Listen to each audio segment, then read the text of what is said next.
So next வந்து எக்ஸசைஸில் question number 58. இப்போ model 1 பார்த்தோம் இல்லைங்களா, அதே மாதிரி தான். ஸோ எக்ஸாம்பிள் 1.7 அந்த மாடலே தான் இந்த கொஸ்டின். ஸோ இதில் வந்து என்ன சொல்கிறாங்க அப்படின்னா, ஒரு 8th ஸ்டாண்டர்ட் படிக்கிற ஸ்டூடெண்ட்ஸ் இருக்கிறாங்க. அதில் டிஸ்ட்ரிக்ட் எஜுகேஷ்னல் ஆஃபீஸ் அப்படின்னு ஒன்று இருக்கும், எல்லா டிஸ்ட்ரிக்ட்லையும் இருக்கும். ஸோ அவங்க வந்து ஸ்டூடெண்ட்டுக்கு வந்து அவங்களோட லெட்டர் ரைட்டிங் ஸ்கில்லை டெவலப் பண்ணுறதுக்காக அவங்க தனியாக ட்ரைனிங் தராங்க. ஸோ அந்த தனியாக ட்ரைனிங் தரத்துக்கு என்ன பண்ணுறாங்க அப்படின்னா, ரேண்டமாக ஒரு 100 பேரை வந்து எடுத்துக்கிறாங்க. ஸோ அந்த 100 பேரை எடுத்துக்கின்னு அவங்கள 15 மினிட்ஸ் செக் பண்ணுறேன் அப்படின்னு சொல்கிறாங்க. ஸோ அப்போ இது வந்து நம்ம சாம்பிள் அப்படின்னு சொல்லுவோம், சரிங்களா? ஸோ அந்த சாம்பிள் அப்படின்னு சொல்லிட்டு அதில் வந்து என்ன சொல்லுவாங்க, ஒரு ஆவரேஜ் அப்படின்னு சொன்னாலும் ஒன்று தான், மீன் அப்படின்னு சொன்னாலும் ஒன்று தான். ஸோ அது வந்து எவ்வளோ சொல்கிறாங்க அப்படின்னா 15 மினிட்ஸ் அப்படின்னு சொல்லியிருக்கிறாங்க. அதுக்கடுத்து வந்து அப்படியே பார்த்தோன்னா மீன் டைம். ஸோ அதனோட அதாவது 1% லெவலில் வந்து செக் பண்ண சொல்கிறாங்க. அதுக்கப்புறம் என்ன சொல்கிறாங்கன்னா, அதே டிஸ்ட்ரிக்டில் இருக்கிற அந்த டிஸ்ட்ரிக்ட் எஜுகேஷ்னல் ஆஃபீஸு அப்படின்ற அவங்களால ட்ரைனிங்கு தராமல் இருக்கிறாங்க இல்லைங்களா, அதிலிருந்து என்ன பண்ணுறாங்க அப்படின்னா ஒரு 13 நிமிஷம் வந்து செக் பண்ணி பார்க்குறாங்க. ஸோ அவங்க வந்து 13 minutes. Assuming the population standard deviation வந்து பார்த்தோன்னா 8 மினிட்ஸு. ஸோ நம்மளை வந்து அசியூம் பண்ண சொல்லிக்கிறாங்க. எதுக்குன்னா, அந்த பாப்புலேஷன் அப்படின்னு இருக்கு இல்லைங்களா, அதனோட ஸ்டாண்டர்ட் டீவியேஷன் வந்து எவ்வளோ இருக்குது அப்படின்னா 8 மினிட்ஸாக அசியூம் பண்ண சொல்லியிருக்கிறாங்க, சரிங்களா?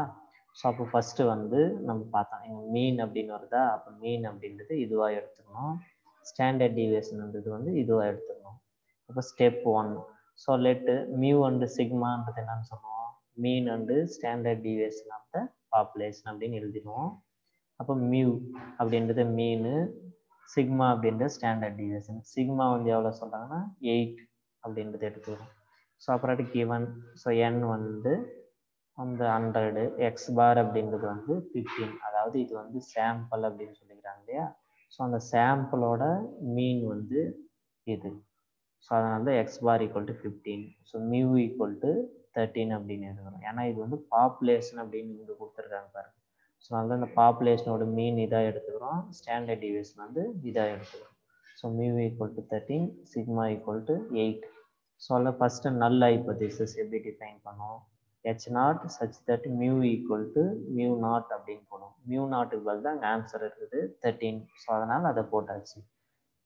அதுக்கப்புறத்துக்கு ஃபஸ்ட் நம்ம எப்பவுமே என்ன எடுத்துப்போம், என்ன கேட்க வராங்க அப்படின்னா, ட்ரைனிங் அந்த 8th ஸ்டாண்டர்ட் படிக்கிறவங்க ட்ரைனிங் கொடுத்த ஸ்டூடெண்ட்டுக்கும் அப்படியே ட்ரைனிங் தராத ஸ்டூடெண்ட்டுக்கும் வந்து டிஃப்ரென்ஸ் இருக்குமா ஹேண்ட் ரைட்டிங்கில் அப்படின்னு கொஸ்டின் கேட்குறாங்க. நம்ம வந்து ட்ரைனிங் கொடுத்துருக்கிற பசங்க தான் நல்லா ஹேண்ட் ரைட்டிங் எழுதுவாங்க அப்படின்னு சொல்லிட முடியாது. ட்ரைனிங் தராமல் ஏற்கனவே 8th வரலும் படிச்சுன்னு இருக்கிற ஸ்டூடெண்ட்டும் நிறைய பேர் அழகாக எழுதுறவங்க இருப்பாங்க, சரிங்களா? ஸோ அதனால் இதுக்கு நம்மளால் பதில் சொல்ல முடியல. ரெண்டு பக்கமே சான்ஸ் இருக்குது, அழகாகவும் எழுதலாம் இல்லை அழகாக எழுதாமல் போகலாம் அப்படின்றதுக்கு. ஸோ அதனால தான் இங்கே நாட் ஈக்குவல் டு அப்படின்னு போகிறோம். சரி, இங்கே இந்த நல் ஹைபோதீசிஸ் அப்படின்றதுல there is no significant difference அப்படின்னு எல்லாத்துலேயும் இதே மாதிரி எழுதிக்கணும். நோ சிக்னிஃபிகண்ட் டிஃபரன்ஸ் எங்கேருந்துன்னா இங்கேருந்து எழுதிக்கணும்.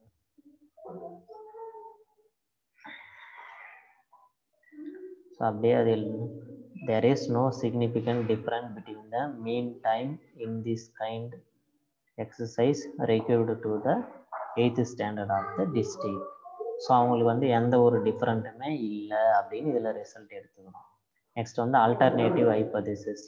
ஸோ அதில் h1 such that mu not equal to அப்படின்னு எழுதுறோம். ஏன் நாட் ஈக்குவல் டுன்னு பாருன்னா, ஹேண்ட் ரைட்டிங் இம்ப்ரூவ் ஆகிருக்குமா ஆயிருக்காதா அப்படின்றதெல்லாம் நம்மளுக்கு தெரியல, சரிங்களா? ஸோ அதனால தான் நாட் ஈக்குவல் டு அப்படின்னு போகிறோம். இப்படி வந்தால் 2 சைடட் அல்டர்னேட்டிவ் அப்படின்னு சொல்லுவோம். So very very important. Next there is significant different. இங்கே வந்து நோ சிக்னிஃபிகண்ட் எடுக்கிறோம், அந்த நோவை எடுத்துட்டு இங்கே அப்படியே எழுதிடுறோம், அவ்வளோதான். இதுக்கும் அதுக்கும் வேறு எதுவுமே சேஞ்சஸ் கிடையாது. நீங்கள் என்ன ரிசல்ட் எடுக்கிறோமோ அதுக்கு ஆப்போசிட்டான ரிசல்ட் இது.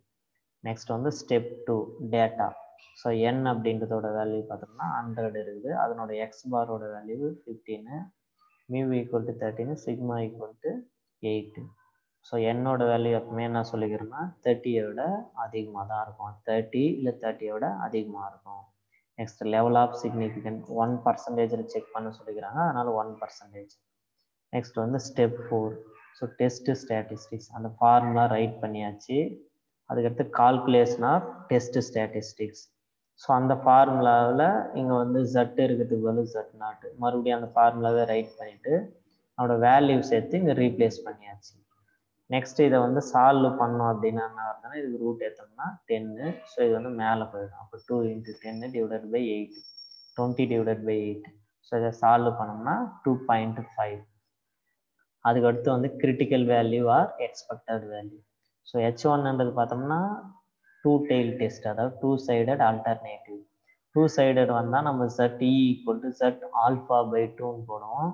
0.01 / 2, 0.005. அந்த 6 வேல்யூ இருக்கிற அந்த டேபிள் சொன்னீங்கன்னா அந்த டேபிளில் போய் பார்க்கணும். எதுக்கு 2 tail டெஸ்ட்டில் 1% பார்த்தோம்னா என்ன இருக்குன்னா ZE = 2.58 அப்படின்னு இருக்கும். நெக்ஸ்ட் வந்து ஸ்டெப் 7 டிசிஷன். இந்த Z0 அப்படின்றதோட வேல்யூ ZE அப்படின்றதோட வேல்யூ வச்சு பார்க்கணும். இந்த 2.5 அதை விட வந்து ZE வந்து அதிகமாக இருக்குது.